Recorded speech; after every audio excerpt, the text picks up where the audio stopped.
This whole valley is situated around 3000 to 3500 feet above the mean sea level, and it's a rolling, undulated topography. Except a bit of paddy and some oil crops, nothing grows here. People have slowly and slowly cut the jungle. Under this surrounding, the tea plantation began in the state of Chhattisgarh.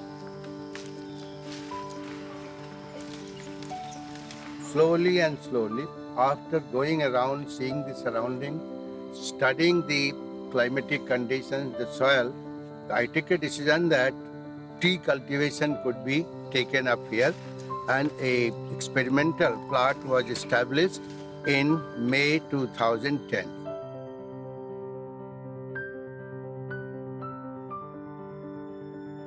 बड़ा interesting है जिस जैसे ही हम लोग को 1 एकड़ की plot को दिखाया गया, वह ऐसा अनइवन था कि अगर आप ऊपर खड़े हैं तो नीचे वाले को नहीं दिखाई पड़ते, नीचे कोई व्यक्ति खड़ा है तो ऊपर से नहीं दिखाई पड़ते। तो इसको हम लोगों ने ट्रैक्टर से पहले जोतने की कोशिश की।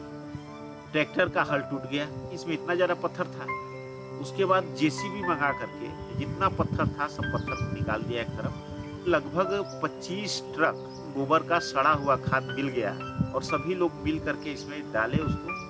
फरवरी महीना से स्टार्ट हुआ था और मई में जाकर के लैंड प्रिपरेशन का एपिसोड था वो समाप्त हुआ। Plants were brought from Darjeeling in May 2010, and the first experimental plot is this one.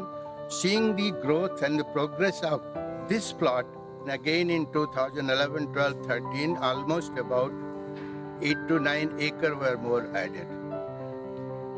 Now the growth of this tea is so good that it is much better than the traditional tea growing areas of Assam, West Bengal, and even in South India. Till now, no survey has been done to find out the potential areas for tea cultivation in Chhattisgarh. A full credit goes to Sarveshwari Samoh. It has taken an initiative to show to the people that tea can be cultivated in this region. हम लोग का उद्देश्य आश्रम का ये नहीं है कि हम इसको बेच के पैसा कमाएं। कोशिश ये थी कि सोशल चेंजेज होना चाहिए। बहुत बड़ा बदलाव तो इन लोगों के जीवन में ये देखने को मिला कि ये लोग जो रोजगार खोजने के लिए बाहर जाते थे, जैसे सिलीगुड़ी हुआ, दार्जिलिंग हुआ, उधर जाके जो काम करते हैं वो अब जसपुर में ही काम मिल जाएगा तो जसपुर में ही काम करेंगे और इकोनॉमिकली वो बहुत मजबूत हो जाएंगे।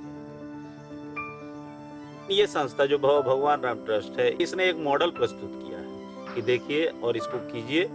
चाय की खेती यहाँ पे आसानी से की जा सकती है। इसमें जितना भी प्लगिंग किया जाता है यहाँ लोकल लोग ही करते हैं। तो मकसद ये है कि हम उनको सिखाएं भी कि अगर वो सीख जाते हैं तो कल को जब जो छोटे छोटे किसान छोटे छोटे प्लाट में अपने यहाँ लगाएंगे ये उनको मदद करेंगे। 80 साल मैक्सिमम 100 साल की ये फसल है, 4 पीढ़ी इसमें जा सकती है। एक बार अगर एक्सपेंड कर दे तो इतना आय मिलते रहेगा।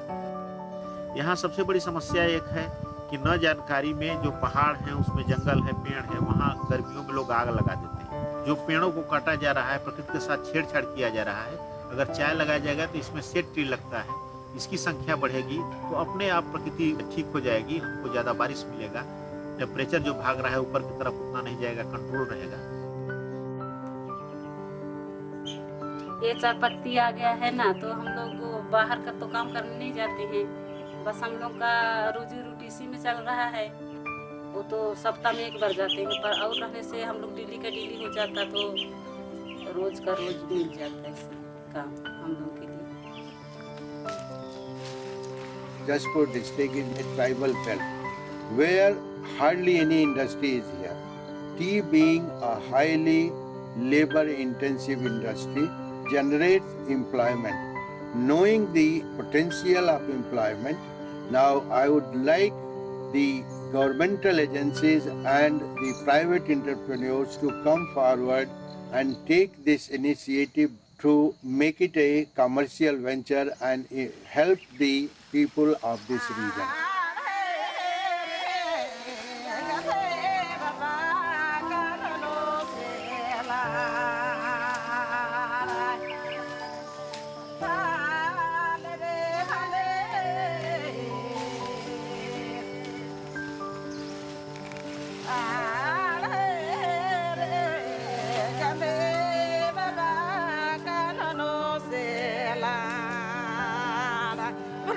लिए